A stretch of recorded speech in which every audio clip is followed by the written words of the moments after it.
जय हिंद साथियों, स्वागत है आप सभी का एक बार फिर से। उम्मीद है दोस्तों आप सभी बेहतरीन होंगे।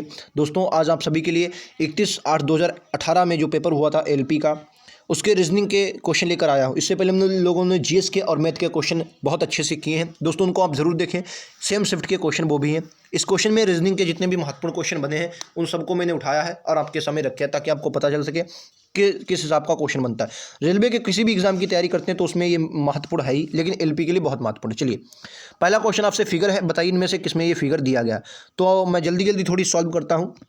अगर आपको कोई भी क्वेश्चन लगाना है तो अपने आप वीडियो को रोक ले और अपने आप लगाएं। देखिए आपको ये आप जो वाला जो चित्र है वो साफ साफ इस वाले चित्र में दिख रहा होगा। देखिए ये वाला जो चित्र है वो साफ साफ दिख रहा होगा, ठीक है। तो ऑप्शन नंबर डी होगा, ऑप्शन नंबर बी के साथ जाएंगे, ठीक है। ये आपको देख याद रखना है, डी वाला है लेकिन किस में है, ऑप्शन नंबर बी में, ठीक है। चलिए नेक्स्ट क्वेश्चन पे चलते हैं। ये लीजिए आपका अगला क्वेश्चन। इसमें बताना है आपको कि कितने, आपको बताना त्रिकोण यानी कि त्रिभुजों की संख्या कितनी है, बताइए त्रिभुजों की संख्या कितनी। तो इसको तो मैं थोड़ा बड़ा कर देता हूं ताकि आपको समझ में आ सके। त्रिभुजों की संख्या इसमें बताइए, त्रिभुज कितने हैं, बताइए त्रिभुज कितने हैं। अगर मैं भी आपके साथ गिनता हूं 1 2 3 4 5 6 7 8 9 10, ये 10 हो गए। 10 तो ये बड़े बड़े हो गए, ठीक है, 10 हो गए। उसके बाद 10 के बाद देखिए ये आपका हो जाएगा 11, ये आपका क्या है 11, ठीक है। एक ये 12, ठीक है, ये 12। उसके बाद और भी हैं 12, ये वाला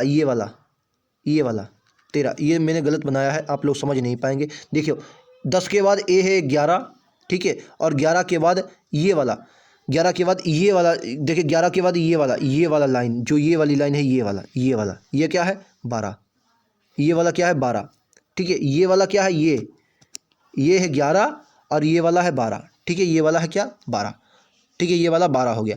अगर आप देखें मैंने क्या लिया है, अब देखिए ये इन वाली रेखाओं से लिया है और इन वाली रेखाओं से लिया है, क्लियर है। उसके बाद दो और हैं, दो कौन से हैं, एक ये आपका ये वाला है, देखिए ये वाला, ठीक है, ये वाला है एक। उसके बाद एक कौन सा, ये वाला, ठीक है। तो दो ये, दो पहले दो ये, यानी कुल मिलाकर कितने हुए 14, कुल मिलाकर कितने हुए 14। राइट आंसर क्या हो जाएगा 14 हो जाएगा, ठीक है। अगर 14 आपको देखो ऑप्शन नंबर सी में है, 14 ऑप्शन नंबर सी में है। नेक्स्ट क्वेश्चन ये रहा आपकी स्क्रीन पर, बताइए इस फिगर में कौन सी, थोड़ा ये जटिल क्वेश्चन हो सकता है क्योंकि मुझे भी ये जटिल क्वेश्चन लगा है। बताइए इस क्वेश्चन का राइट आंसर क्या है। इसमें बताना है कौन सा अलग है। तो अगर मैं अलग की बात करता हूँ इसमें, हालांकि देखिए इसमें डी वाला है जो अलग है, बहुत सूक्ष्म अंतर आपको दिया गया। इसमें क्या है अंतर में बताऊं तो इस चित्र में बायां जो भाग है वो दाएं भाग की ओर हो और तथा दायां भाग बाएं भाग की ओर होना चाहिए था, लेकिन जो कि नहीं दिया है। तो राइट आंसर डी हो जाएगा, ठीक है, याद रखेंगे। चलिए अगले क्वेश्चन पे चलता हूँ। ये लीजिए आपका अगला क्वेश्चन, बताइए इसमें ये कारण और कथन कारण वाला क्वेश्चन है। इसको मैं हिंदी में लगाता हूँ, हिंदी में आप देखिए, बताइए पहली जो वाक्य दिया गया है कि ना तमिलनाडु में विनिर्माण कंपनियों को बिजली की कमी की गंभीर समस्या का सामना करना पड़ रहा है, ये आपका कथन है। अब आप उस पर अपने विचार करेंगे। क्लियर है, कथन क्लियर है। अब पहला विकल्प क्या कर रहा है, पहला विकल्प कह रहा है कि सरकार को बिजली की इस समस्या का समाधान करने के लिए ठोस कदम उठाने चाहिए। दूसरा कह रहा है कि बिजली की बचत हेतु सरकार को विनिर्माण कंपनियों को बंद कर देना चाहिए, ये बात है। तो इस क्वेश्चन का राइट आंसर क्या होगा, क्वेश्चन का राइट आंसर क्या होगा बताइए। तो देखिए विनिर्माण कंपनियों को बंद तो नहीं करना चाहिए, ये तो आपकी गलत है। मेरे हिसाब से ऑप्शन नंबर एक सही है, क्योंकि कह रहा कि सरकार को बिजली की समस्या का समाधान करना चाहिए। भाई सरकार का ये कर्म है कि अर्थात सरकार को बिजली की समस्या का समाधान करने के लिए ठोस कदम उठाना चाहिए, बिल्कुल उठाना चाहिए, ठीक है। विनिर्माण कंपनियों की बिजली की कमी गंभीर समस्या का सामना करना पड़ा है, तो ऑप्शन नंबर ए है वो क्लियर है। तो इस हिसाब से ऑप्शन नंबर सी आपका बनेगा, आंसर क्या हो जाएगा, सी हो जाएगा, क्योंकि अनुसरण सिर्फ एक करता है, अनुसरण क्या करता है, एक करता है, ठीक है। नेक्स्ट क्वेश्चन बताइए, ये वाला इसको ध्यान से पढ़िए और क्वेश्चन को बताइए। कह रहा इस क्रम का उपयोग करते हुए निम्नलिखित श्रृंखला में लुप्त पद, इसका उपयोग करते निम्नलिखित श्रृंखला में लुप्त पद, यहाँ पर कौन सा पद आएगा वो आपको बताना है, ठीक है। देखिए इसमें क्या वाई और बी है, वाई के बाद पी है। अगर वाई के बाद पी देखता हूँ तो मतलब एक संख्या वाद है, ठीक है। 5 के साथ यस है, अगर मैं 5 के साथ देखता हूँ तो एक बाद यस है, ठीक है। उसके बाद यल और डी है, यल के साथ क्या है डी है, यल के साथ क्या है डी है। तो यहाँ अगर मैं देखता हूँ भाई उसने तुरंत लिया है, यानी कि पी और आई, ये सॉरी पी नहीं ओ और आई, यहाँ पर क्या होगा ओ और आई होगा, ओ और आई ऑप्शन नंबर बी के साथ जाएंगे, ओ और आई। क्लियर है आपको, क्लियर है, ये बात मेरी क्लियर है कि नहीं, ध्यान से पढ़िए, ध्यान से देखिए। मैं फिर से एक बात समझा देता हूँ। देखिए उसने क्या लिया है भाई, वाई लिया है और पी लिया है, ठीक है। फिर दोनों को हटा दिया, फिर उसके बाद 5 और यस लिया है, 5 और यस लिया है, 5 और यस लिया है, यस के बाद यल और डी लिया है। तो इसी तरीके से ओ और आई लेना पड़ेगा, ये 5 है ना, ओ और आई लेना पड़ेगा, ओ और आई ऑप्शन नंबर बी के साथ। क्लियर है, ओ आई। नेक्स्ट क्वेश्चन ये लीजिए अगला, इनमें से वेन आरेख बताना है।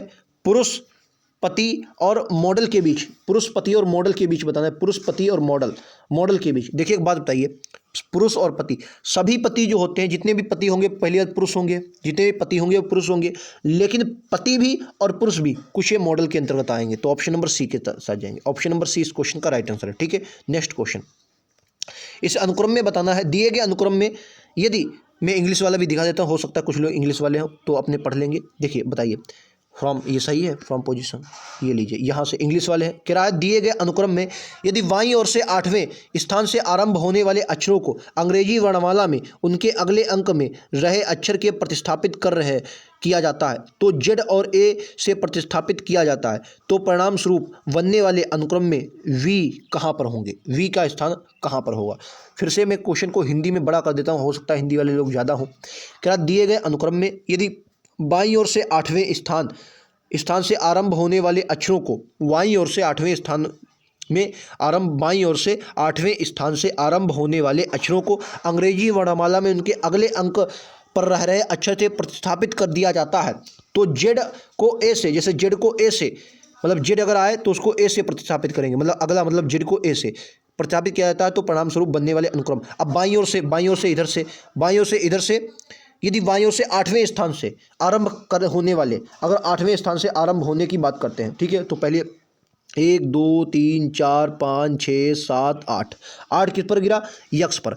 यक्स का अगला क्या हो जाएगा, तो आप कहेंगे यक्स का जो अगला हो जाएगा वो यक्स का अगला आपका क्या आ जाएगा, वाई। उसने क्या करा है, तो वी कितने होंगे, वी आपको बताना है वी कितने होंगे, और वी कब होंगे, जब यू, वी जब ही हो गया तब यू आएगा। अगर यू जितने हो आप यू को गिन लीजिए, वी अपने आप आ जाएगा, यू को गिन लीजिए, वी अपने आप आ जाएगा। यू है नहीं है, यू है नहीं है, यू कहीं है, यू भैया इसमें कहीं पर नहीं, मुझे लगता यू कहाँ पर है, यू नहीं, क्योंकि उसने कहा है अगले क्रम में, यानी कि यू होगा तभी तो उसको अगले वी में प्रतिस्थापित करेंगे। इस क्वेश्चन का राइट आंसर 0 हो जाएगा। इस क्वेश्चन का राइट आंसर क्या हो जाएगा, ओ, क्योंकि इस श्रृंखला में यू है ही नहीं। जब यू नहीं है तो भैया वी नहीं होगा, क्योंकि उसने साफ साफ कहा अगले से प्रतिस्थापित करना है। राइट आंसर क्या हो जाएगा, ए, ऑप्शन नंबर ए। क्लियर है। नेक्स्ट क्वेश्चन ये लीजिए, ये भी कथन कार्यवाही का क्वेश्चन है। बताइए, कथन आपको दिया, कथन क्या कर रहा है, कह रहा बंगलोर में भारी बारिश के कारण नागरिकों का सामान्य जीवन अवरुद्ध है। समझे, बंगलोर में भारी बारिश के कारण नागरिकों का जो सामान्य जीवन है वो अवरुद्ध है। बताइए, नागरिकों का सामान्य जीवन क्या है, अवरुद्ध है। अब उसने कार्यवाही को देखते हैं, क्या कार्यवाही कह रही है। कार्यवाही कह रही है सरकार को लोगों की मदद करने और जीवन और संपत्ति को विनाश से बचने के लिए उपाय करने चाहिए। भाई, बारिश के कारण नागरिकों का सामान्य जीवन अवरुद्ध है। अगर सरकार को बंगलोर के सभी अस्पतालों में निःशुल्क उपचार प्रदान करने चाहिए। नागरिकों का जीवन अवरुद्ध है, सरकार को लोगों की मदद करने और जीवन और संपत्ति को विनाश से बचने के लिए उपाय करने चाहिए। ठीक, सरकार को बेंगलोर के लिए सभी अस्पतालों में निःशुल्क उपचार करने की व्यवस्था करनी चाहिए। अब इसमें क्या होगा, आपके अनुसार क्या होगा। अगर मैं बताऊं तो देखो, अगर केवल एक उचित है। भाई एक बात बताइए, उसने क्वेश्चन ने ये तो नहीं कहा कि बाढ़ से, अगर उसने बाढ़ होता तो बाढ़ में लोग पीड़ित हो सकते। उसने कहा बारिश के कारण अवरुद्ध है, जीवन अवरुद्ध है, यानी किसी बीमार तो कोई है नहीं, तो ये तो आपका नहीं होगा। उसने कहा अगर भारी बारिश हो रही तो भाई अवरुद्ध है, यानी हो सकता है नालियों में पानी भर चुका हो, नालों में पानी भर चुका हो, तो सरकार उसके लिए क्या करे, उपाय बनाए। उपाय का मतलब क्या, उनके पानी को हटा दे, उसको तालाबों या नालियों के द्वारा तालाबों में ले जाने की कोशिश करे, या बड़ी नदियों में कहीं प्रतिस्थापित करे। तो राइट आंसर क्या होगा, केवल एक उचित है, केवल एक उचित है। तो उसके अनुसार ऑप्शन नंबर आपका ए हो जाएगा, केवल एक उचित है। ठीक है। नेक्स्ट क्वेश्चन, ये बताइए, ये वाला चित्र किसमें अंतर्निहित है। बताइए, ये जो आपको दिया गया है किसमें अंतर्निहित है, बताना है। दिए गए ऊपर चित्र में आपको बताना है, चित्र में से एक चित्र सन्निहित है, ऊपर दिया गया चित्र मतलब किसमें है, तो बताएंगे किसमें है। तो अगर आप देखेंगे ये वाला किसमें मिलेगा आपको, बीच में पहली बात इस तरीके से अगर आप आएंगे, ये हटा, ये नहीं है, ये वाला देखिए मैं जो मिला आपको मिला। देखिए अगर मैं बात करता हूँ, ये देखिए ये वाला, लेकिन ये भैया बीच में नहीं है, मतलब ये नहीं बनेगा। इसको देखिए, अगर ये इस तरीके से आया और इधर फिर सीधा हुआ, बताइए क्या होगा। ऑप्शन ए डी में मिल रहा है, यानी कि डी में किस तरीके से मिलेगा, इसको ढूंढिए। देखो अगर मैं डी, ये इसमें उल्टा दिया है भाई, बहुत गजब है, ये उल्टा दिया किस प्रकार से, अगर आप देखोगे स्पष्ट भाई, इसमें ये देखिए ये वाला है, ये वाला चित्र, ठीक है। उसके बाद आप देखेंगे कटा है ना त्रिभुज, ये देखिए ये आपका त्रिभुज है, ठीक। और उसके बाद आप देखेंगे सीधा गया है, ये देखिए ये है, क्लियर है? तो ऑप्शन है डी में, उल्टा मिल रहा है डी में, ठीक है। चलिए इस तरीके से क्या होगा, अगर डी वाला है तो डी वाला आपको ऑप्शन नंबर डी में ही मिल रहा है, ठीक है। नेक्स्ट क्वेश्चन ये लीजिए, इसमें बताना है आपको क्या दिया है यार। क्वेश्चन को पढ़ते हैं। क्या उस विकल्प का चयन कीजिए जो पारदर्शी शीट समस्या यानी को दर्शाते हुए बिंदु द्वारा रेखा को मोड़ने पर चित्र, अच्छा मतलब अगर इसको आप जोड़ देते हैं, इसको आप मतलब इस तरीके से इधर को जाकर इधर मोड़ देते हैं। 1 मिनट कह रहा, अगर मैं 1 मिनट यार कह रहा अगर मैं इसको इधर मोड़ देता हूं तो कौन सा चित्र प्राप्त होगा, निम्न में से कौन सा चित्र प्राप्त होगा। देखो एक बात बताइए, इस गोला के अंदर ये जिन बिंदु आ जाएगी, गोला के अंदर बिंदु आ जाएगी तो ये तो आपका प्राप्त नहीं होगा। गोले के अंदर बिंदु आ जाएगी, ठीक है, क्योंकि गोले के अंदर अगर बिंदु आएगी तो ये वाला चित्र तो प्राप्त नहीं होगा, ठीक है। वर्ग के अंदर क्या होगा, वर्ग के अंदर आपका ये पॉइंट आ जाएगा, तो यही ऑप्शन नंबर ए नहीं यार, ऊपर नहीं होगा, ये आपका सी वाला, क्योंकि ये एक सीरियल भी होना चाहिए ना, सी वाला राइट आंसर होगा, सी वाला, ठीक है, सी वाला राइट आंसर है। नेक्स्ट पर चलते हैं। ये बताइए, इस विकल्प का चयन कीजिए चित्र में दर्पण प्रतिबिंब, जल पर प्रतिबिंब इधर भी हो सकता है, लेकिन उसने कहा चित्र का सही, ये इसमें दर्पण प्रतिबिंब रखा किधर जाएगा, ये भी नहीं। अच्छा दर्पण, हाँ यार ये तो गड़बड़ है, दर्पण प्रतिबिंब होगा तो दर्पण प्रतिबिंब किधर रखा जाएगा, ये भी तो नहीं बताया है। दर्पण प्रतिबिंब किधर रखा जाएगा यार, मुझे लगता है इधर रखा जाएगा। उस विकल्प का चयन कर निम्नलिखित में से चित्र का सही दर्पण प्रतिबिंब है। चलिए मैं इधर रख लेता हूँ दर्पण, क्योंकि इधर रखोगे तो इधर वाला, 1 मिनट यार, ये इधर नहीं रखा जाएगा, दर्पण प्रतिबिंब इधर ही रखा जाएगा मेरे हिसाब से। दर्पण प्रतिबिंब जो है वो इधर ही रखा जाएगा, इधर रखा जाएगा दर्पण, तो ये तो बनेगा नहीं, ये तो सेम है, ये भी नहीं, तो राइट आंसर बी हो जाएगा। क्या जाएगा, बी आ जाएगा। अगर दर्पण प्रतिबिंब बना इधर, अगर दर्पण प्रतिबिंब है तो बी वाला है, और अगर क्योंकि उसके बाद अगर आप इधर रखेंगे, इधर रख दिया तो ये तो बनेगा नहीं, तो राइट आंसर बी ही है, ठीक है। नेक्स्ट क्वेश्चन पर चलते हैं। ये लीजिए आपका अगला क्वेश्चन। उस विकल्प का चयन कीजिए जो दर्शाए गए बिंदुओं की रेखा को पारदर्शी कागज को मोड़ने पर चित्रांतरित करता है। फिर वही बात जो अभी हमने बताया, इस तरीके से मतलब इसको इस तरीके से मोड़ना है, क्या मतलब इसको इस तरीके से मोड़ना है, इस पर मोड़ना है, तो क्या कौन सा बनेगा, इसको देख लीजिए। तो ये जो है वो वर्ग, ये तो बनेगा नहीं, वर्ग और गोला एक साथ आने चाहिए, नहीं वर्ग और गोला एक साथ आने चाहिए, डी, वर्ग और गोला एक साथ आने चाहिए, डी इस क्वेश्चन का राइट आंसर, विकल्प उत्तर डी के साथ जाएंगे। नेक्स्ट क्वेश्चन ये देखिए, ये आपका प्रतिबिंब रखा है, तो भाई तारा ये इधर आ जाएगा। 1 मिनट यार, इसमें और इसमें क्या अंतर है भाई, देखो ये तो दोनों होंगे नहीं, ये तो दोनों होंगे नहीं। अब इनमें और इनमें क्या होगा, इनमें बहुत सूक्ष्म अंतर है भाई, सूक्ष्म अंतर ही नहीं यार, मुझे लगता है। क्या होगा इसका राइट आंसर बताइए भाई। इस हिसाब से राइट आंसर बी बनेगा। क्या बनेगा, बी।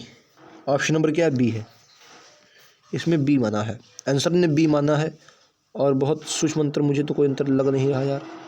हो सकता है यहाँ पर जैसे ये बहुत कम है, यहाँ पर उसमें मुझे तो अंतर लग नहीं रहा है, इन्होंने इसमें बी माना है, ठीक है। चलिए बी इस क्वेश्चन का राइट आंसर है, ठीक है। आइए नेक्स्ट पर चलते हैं। ये लीजिए, ये भी कथन कार्रवाई का क्वेश्चन है। बताइए, एक परीक्षा में के दौरान अन्वेषक ने कहा यदि किसी ने नकल करने की कोशिश की तो मैं उसकी परीक्षा रद्द कर दूंगा। बताइए, यदि किसी ने नकल करने की कोशिश की तो मैं इसकी परीक्षा रद्द कर दूंगा। कुछ छात्र परीक्षा के दौरान नकल करते हैं, छात्र परीक्षा के दौरान नकल नहीं करेंगे। ये बताइए, क्या कुछ परीक्षा के दौरान नकल करते हैं छात्र परीक्षा के दौरान नकल नहीं करेंगे। तो एक बात बताइए, आप अपने दिमाग से सोचिए भाई। उसने कहा है कि एक परीक्षा के दौरान अन्वेषक ने कहा कि यदि किसी ने नकल करने की कोशिश की तो मैं इसकी परीक्षा रद्द कर दूंगा, यही तो है। अब भाई कोई अपनी परीक्षा रद्द, तो इसमें कोई और दी गए अंतर, ठीक है भाई, अपनी कोई परीक्षा रद्द तो करवाएगा नहीं, तो मेरे हिसाब से क्या बनना चाहिए, क्या कुछ छात्र परीक्षा में नकल करते हैं, मतलब करते हैं क्या भाई, कुछ नकल करते होंगे ना, तभी तो उसने कहा कि कुछ नकल करते होंगे, तभी तो कहा कोई नकल नहीं करेगा। और इसमें उसने कहा कि अगर भाई किसी की परीक्षा रद्द हो गई तो वो नकल तो करेगा नहीं, तो छात्र भैया क्या करेंगे, वो नकल नहीं करेंगे, यानी कि दोनों अनुसरण करते, दोनों अंतर नहीं थे, तो क्या बोलेंगे, ऑप्शन नंबर बी के साथ जाएंगे, ठीक है। तो ये थे हमारे रीजनिंग के क्वेश्चन। इसमें दोस्तों कुछ बड़े क्वेश्चन थे जो कथन कार्रवाई के, वो मैंने नहीं लिए हैं क्योंकि वो इसमें मोबाइल की स्क्रीन पर आ नहीं पाए, लेकिन बहुत ज़्यादा 1 ही 2 हैं, लेकिन मैंने बेहतरीन क्वेश्चन उठाए थे। 1-2 क्वेश्चन हैं जो मैंने इसमें नहीं लिए रीजनिंग के, मैं आपको बता देता हूँ, लेकिन बहुत बेहतरीन, आप चाहे वो रीजनिंग हो, चाहे वो मैथ हो, चाहे वो जीएस हो, मैंने सबका सोल्यूशन करवाया। आप लोग उसको जरूर देखें, लाए हैं, चैनल को सब्सक्राइब जरूर करें। मिलते हैं अगले वीडियो में, आज के इतना ही। थैंक यू दोस्तों, जय हिंद, जय भारत।